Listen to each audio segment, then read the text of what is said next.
Hey geeks, welcome to On the Comic Edge, episode 20, brought to you by CompleteGeekRadio.com. I'm your host, Edge, and I have count them, one hand, five books to bring you this week. Why so many? You'll find out at the end of the show. Big news. First off, let's get started.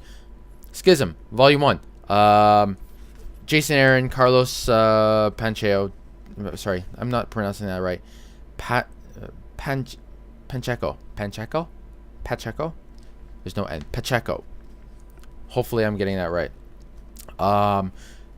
Okay. So I was at 1 Million Comics the other day, and somebody came up to me and said, I want to get back in the X-Men. I've been out since Age of Apocalypse. I'm like, wow, you've missed a lot. So we started going through trade paperbacks, and I think I sold him... what did I sell him? Manifest Destiny and Second Coming, I think. It was 2 trades, late 2000s, that basically lead him into the whole Utopia thing. And he's like, okay, should I be picking up the Schism prequel books? And I said, no. No, you should not, because they were boring. They were really, really boring. And he listened, and he's probably better off. Reading those books made me very skeptical about where this whole thing was going to go, and I am very happy to say that this is a fantastic book that you should check out. It's nothing incredibly outside of the vein of what we're used to, but it sets the tone between Cyclops and Wolverine, who are going to be the 2 major players in this. There's some... I don't want to spoil it for you, because this is part 1 of 5, and this is going to all be happening very, very quickly. It's pretty interesting. It's a thick book. A lot happens, and it's a fantastic read. Nothing really shocking. That's going to come later. Right now, they're setting the base tone. The base tone is...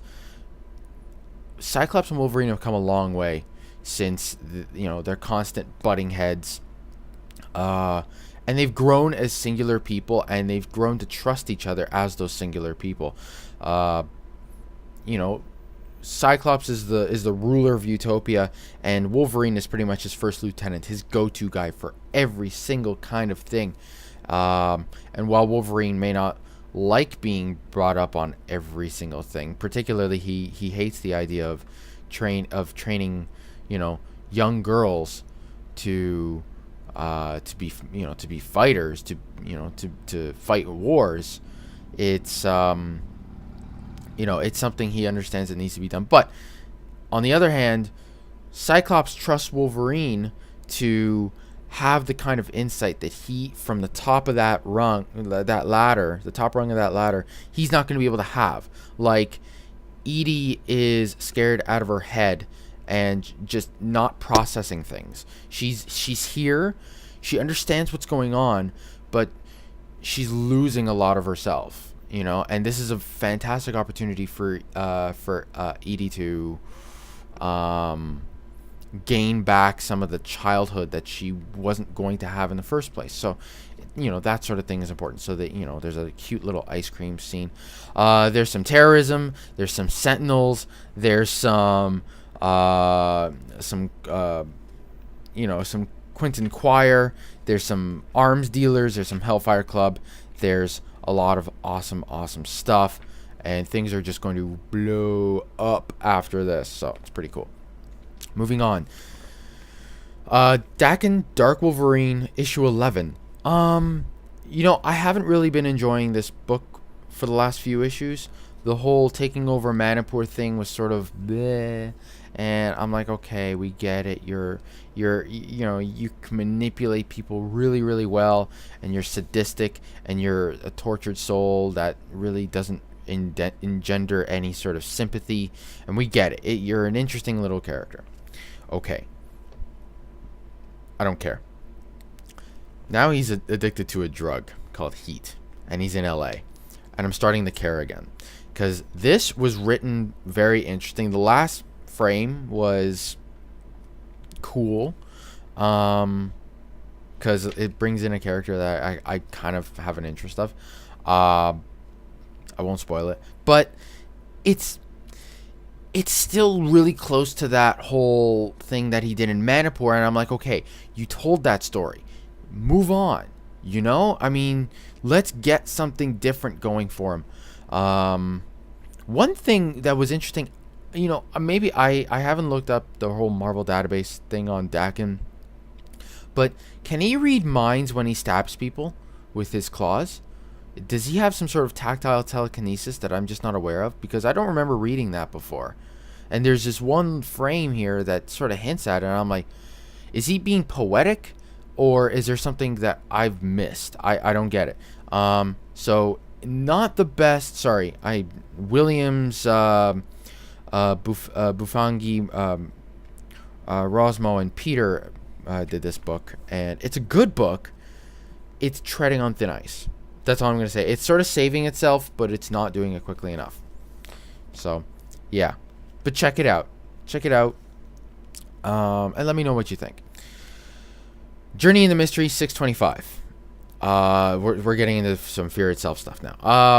I've been really enjoying Journey into Mystery. Every time it comes out, I'm really impressed because I love I love the new Loki. He's just so cool, and the writing in this is so sharp, you know, and it's smart, and it you know, there I'll read you one line. He's sitting across from the tongue of the serpent. He's sitting across the table from the tongue of the serpent, who's sort of like the serpent's messenger that he sent down to hell. And he's sitting there, and he's staring. They're sort of staring each other down, and they're having this whole, you know, witch things. And it's just like, no, I'm more evil. No, I'm more evil. And it's kind of cool. And he says, "I'm extraordinary." This is his line. I had to put the book down because I was laughing so hard. "I'm extraordinarily evil, and I want to destroy Asgard," or something like that. I was hoping we could come to some sort of accommodation. That's awesome. I'm sorry.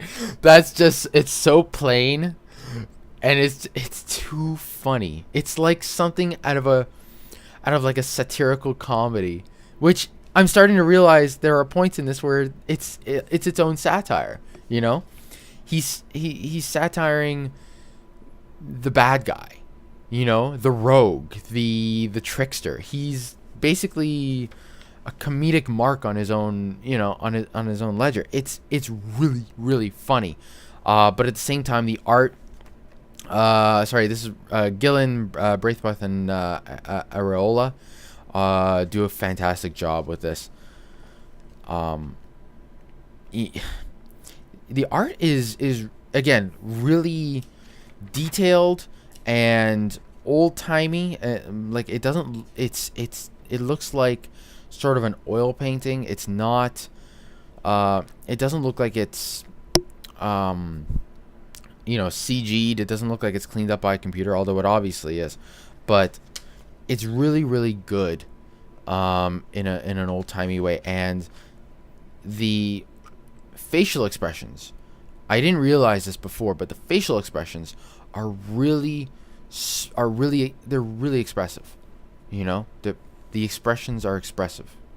Whatever, they're really good. You know, and they really match the sharp wittiness of the book.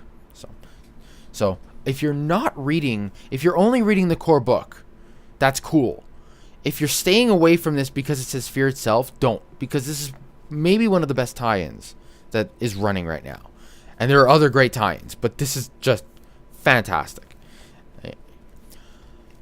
Speaking of another tie-in, New Avengers, Fear Itself, number 14. I'm loving New Avengers. I'm loving the art. Bendis, Deodato, and Barreto are doing this.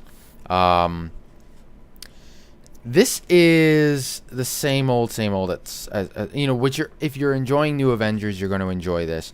They do the whole interview thing, which is focused entirely on Mockingbird this time because, hey, she's, you know, back from near death, and she's supposed to be a super soldier now, which is interesting. The art is fantastic. I just love this work. What I found was the best part about this book. Normally I wouldn't bring this up because it was the same old, you know. And there was nothing really popping until maybe a fourth of the way into the book, where a little bit of a spoiler here. Spider-Man says he's done. You know what? I'm already working for the Future Foundation, as you can tell from the awesome new threads. And, you know, Ben Grimm's right there. He's just like, yeah, me too. So, we're 2 teams. This is not... I mean, Wolverine's right across the table. How many teams is he on? I mean,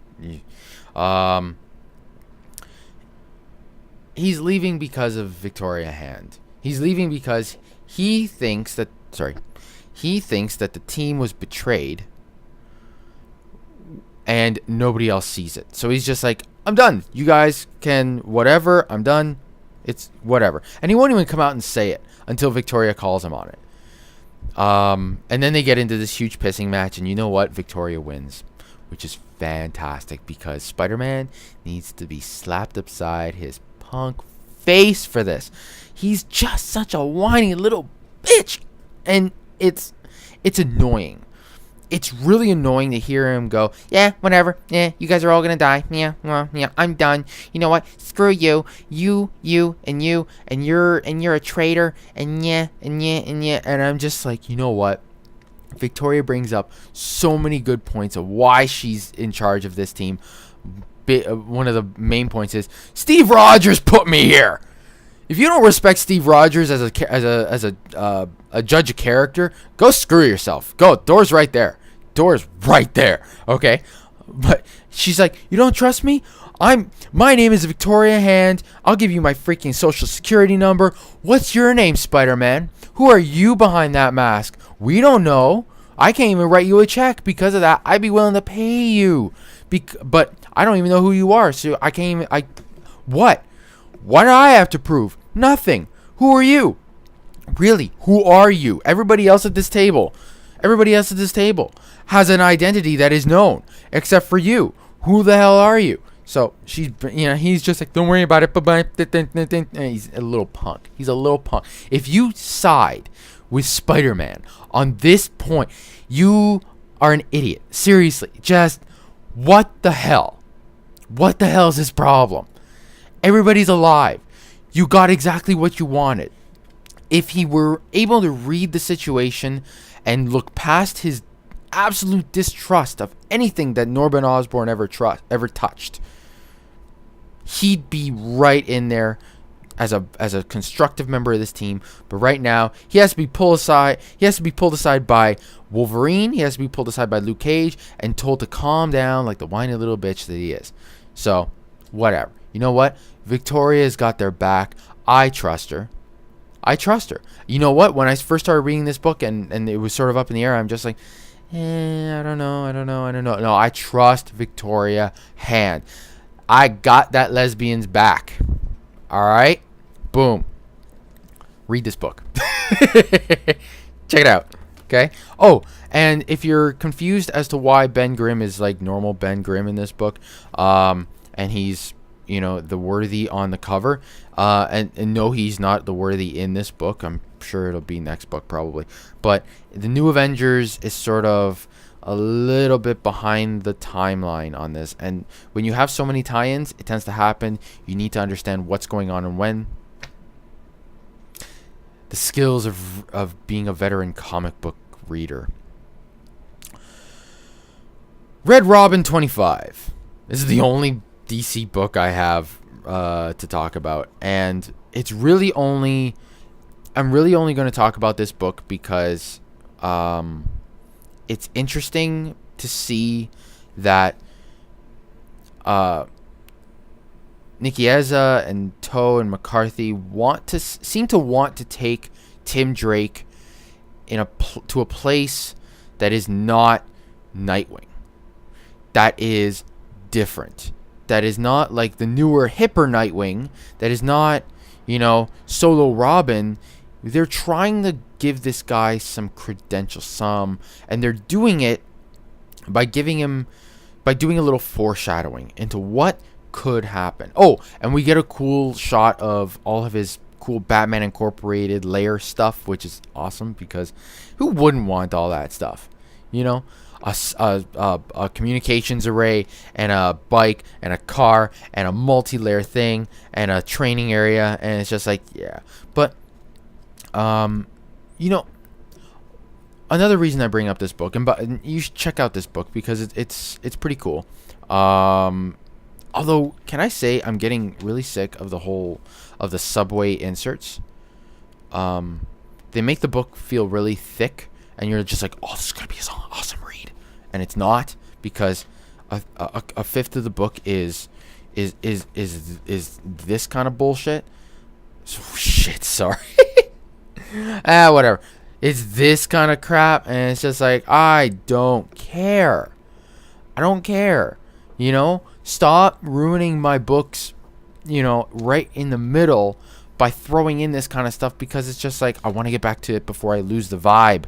And I'm flipping, flip. And it's just, it's not right. So, check it out. There's naked ladies. There's awesome Tim Drake. And Tim Drake is, you know what? They announced a while back that Tim Drake was going to be in Arkham City as a challenge playable character. Tim Drake is awesome. All the Robins are, in their own way, awesome. You need to respect the Robins, and you need to respect Red Robin, because he is awesome. People were whining and whining, oh, he's too old, and he looks like Chris O'Donnell. Dun, dun, dun, dun, dun. Look, we were all traumatized by that movie. Get over it. This is Arkham City. You should be thankful for any bit of content that they were going to give you. And for me to be able to unlock, like, Tim Drake as in the Red Robin outfit and play through him as challenges, you know what? Fuck yeah. Fuck yeah. Seriously, this is awesome. So, check it out. Oh, by the way, Cassandra Cain at her awesomeness. She's not the one who gets naked, but other women get naked. So, it's pretty cool. Yeah. Check it out. Check it out. So, that's it for my comics today.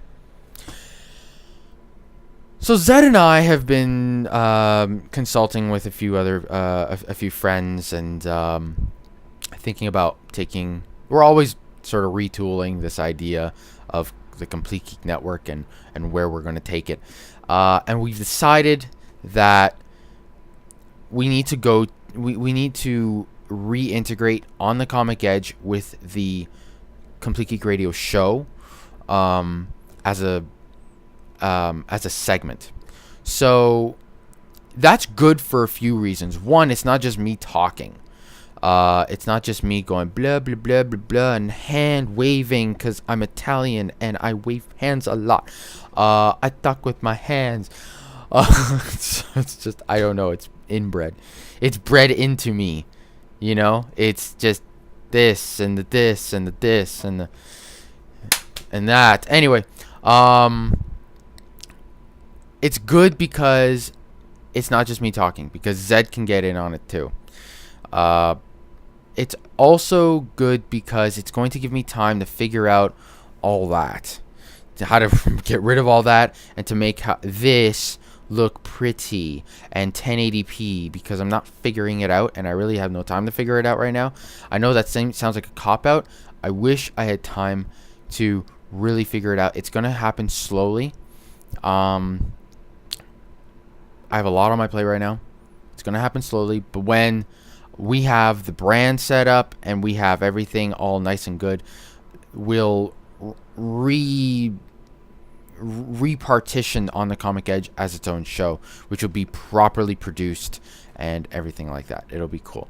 Until then, it's going to be part of Complete Geek Radio, which you can check out off our website, CompleteGeekRadio.com, soon to become CompleteGeekNetwork.com.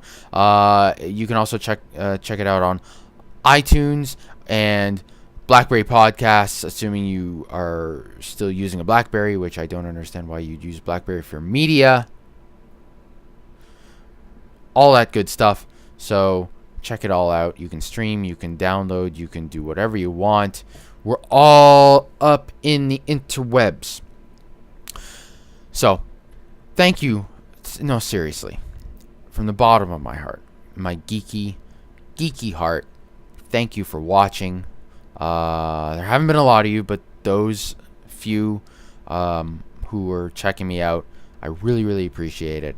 So I hope you're already listening to the show. If not, if you're like, I watch his YouTube show because it's all about comics. Well, you know what? We have a lot more stuff on the show, and there's going to be obviously more comic book content coming to the show. So give it another shot. We're back to doing weeklies, so it's not going to be just like, it's once a week.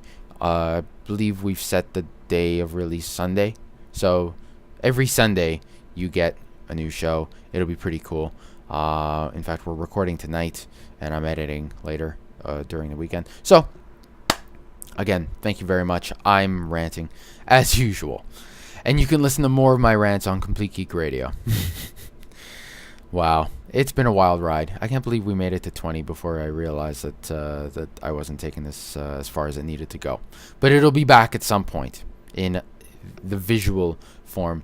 I'm going to stop. Thank you for watching on the Comic Edge. I'll see you, or you'll hear me, or we'll interact on some level on Complete Geek Radio. Until then, I'm Edge, saying to you, my friends, stay geeky.